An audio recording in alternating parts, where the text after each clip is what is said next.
Um, Two ways to start the kata. If the bow is already up off of the floor, you just bow with it like that. If the bow is on the floor, you'll bow, and as you go down, you'll grip it so that when you come up, it's now off the floor. The opening is a bit more involved than just opening the hands and, opening the feet and closing the hands. So after you bow, the opening involves bringing your toes together, your fingertips out in front of your solar plexus of your left hand. The bow is always starting in your right hand. And all of this is done at one time now. You're going to simultaneously make a fist, pull it back to your belt as you turn it over, and bend your knees. Then you'll continue the motion by extending your arm straight down, palm forward, and you'll keep your palm forward all the way around. Once your arm gets straight up and down, you let the lower arm keep going, hand goes behind the bow, in front of your face. When your hand gets right in front of your shoulder, you'll grip the bow and let your elbow relax. Now the first move of the kata is a hook block. Think of all of your moves in bow and pretty much any other weapon as empty hand moves. You're still using the body to throw the moves, and so there's a lot of similarity in the way you use the hook block and say the middle block. So I'm going to reach up, and you reach up. You don't want to go out like that. Think about where you might use a stick that's about as tall as you are. And one of the most common places is going to be shooting pool, okay? So picture a crowd in a pool hall or something, and you got an issue with this person that you need to block, but now you hit two innocent bystanders over here while you're on your way. It's going to make you miss your block, plus now you got two more people mad at you. So you have to learn to use the bow in a controlled environment here. You want to just raise it up. Raise your right arm up as your left hand comes to your left side, and then you roll the hand. Again, much like a middle block. Now you got a 6-foot stick in your hand, so you don't have to have your hand up here now. The bow is reaching up for you. You'll see that it is slightly above my head. So, and the advantage there is it's slightly above my head, but out quite a bit further than my arm would be if I was doing a middle block. So there's no reason to put it up here. That's wasted space above you, plus you're giving up a distance advantage. So you've done that. Now on the second move of the kata, you let the bow level out in solar plexus height. You pull the right hand back, the left hand slides forward, you turn the bow, and you're going to step. Step with the left foot into a front stance, striking around. Then you do the same thing on the other side.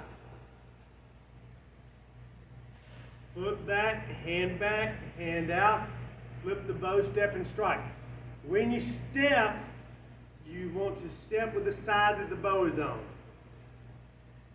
Okay? We did that with the first move. It's the right foot that steps forward. We did it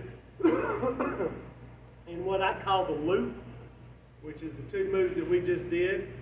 When I teach this kata, typically, I teach just to this point at first, let people get used to handling the bow, but I can keep going foot back, hand out, turn bow, step, strike for eternity here. So you can run the loop, always step with the side that the bow is on at the time though. Flip, step with my left foot. Okay, now we actually only do it 2 times in the kata. So the next move, I'm blocking, picture a strike coming here, I block that there, continue out to the side, and now block low. When we block low, we want to pop our wrist back like that, okay?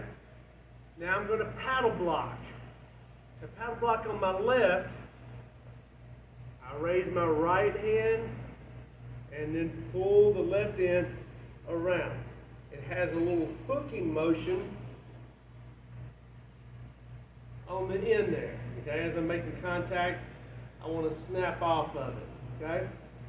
I do the same thing on the other side. Notice my right hand has slid up the bow as I do that. Now I'm blocking low, got my hand up out of my way here, and I've got a good distance for a good push-pull between my hands. Now I'm going to paddle block on the right. I flip the bow over so that the left hand's up, pull the right hand around, then block low again. I now want to circle the right end, circle the left end, block down and up. The upward motion and the downward motion. I don't want to arc the bow down. I don't want to arc it up. So from here, it's just a drive down. When I do the high block, it's almost like doing a press. Okay, get far up and then push it from there. I want to hold my wrist to the very end though to rock them back like that, same way I do low. But I mentioned pressing a barbell or something. I didn't go over this at the beginning, but that's about where your hands are, about a comfortable barbell pressing position. We call it thirds with the bow.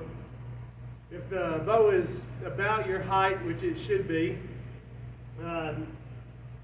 you should have, you'll see I'm under 6, so, but you should have very close to a third of the bow between your hands and a third of the bow on each end. So as I come from here now, in that grip, that's going to be my home grip basically, I'm going to turn this hand around. My right hand turns. I'm going to shoulder the bow, turn, and do a low block. I'll do it from this side. Okay. My right arm needs to do a low blocking motion. My left arm just does what it takes to allow that to happen with this right arm. I'm now going to pull the bow straight back. Now the bow in the beginning when we did our hook block, I want the bow running tight along my arm from wrist to elbow. That's going to close off any gaps and take away possibility of somebody shooting their bow in between me and prying mine out of my hand, or else if I'm really dedicated to holding on to it, throwing me. So I want to do the same thing as I pull back after that low block. You'll see here the bow from my shoulder to the elbow running right along my upper arm now, minimizing the gap that would be there if I did this. Okay? So now, pull it back, I step in, striking down. I'm going to do it that direction. Step in, striking down. Notice, I mentioned empty hand earlier and the relation to using a weapon. Think about punching and turning that hand over. When you're striking down, especially if I strike down and I've got my hand in this position, as I meet resistance, I'm going to lose my grip on it, okay? So we want to roll the hand right here, okay? And now we do what we call the propeller block. Wherever you are on your bow, if you're in thirds anyway, it shouldn't be a problem. Sometimes people get off of that don't try to put your hands in the middle. All you need to do, I don't care where they are on this bow. It don't have to be even. If I draw my hands together, they're going to come out in the center of the bow. So just relax your grip and let your hands come together and you should end up just fine. Now, as I do that, I want to now go right end down, flip left end down. My right foot has to draw back just before the third pass, which is to my left side. And then my left hand goes down on that side. Somewhere right around there, I need to stop my left hand. Just let it, use it as a stabilizer here. And strike down to the top of the head with that end of the bow in my right hand. Okay. From here, I'm going to come back around this way. From here, I'm going to call it walking into the bow. So I'm going to walk into the bow. I haven't done anything, just left my hands where they were. And then I'm going to draw this foot in and thrust the bow. Okay?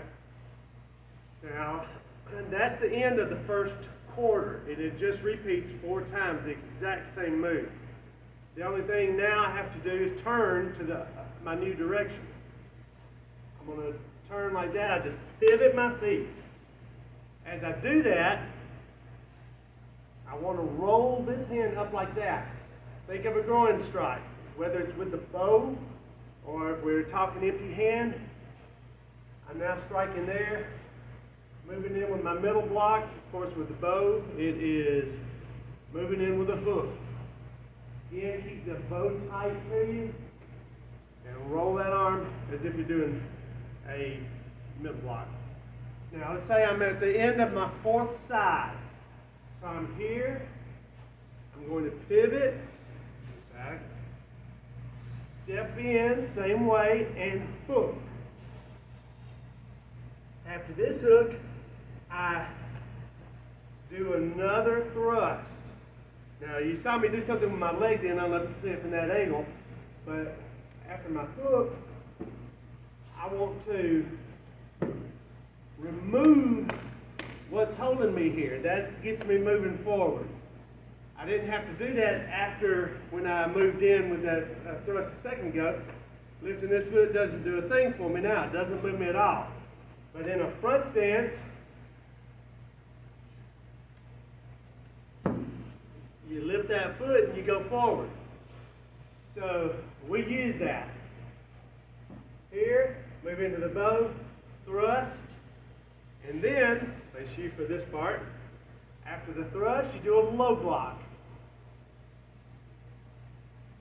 Kind of similar to the paddle block in that in the paddle block we set it up by preparing here and then pulling that around.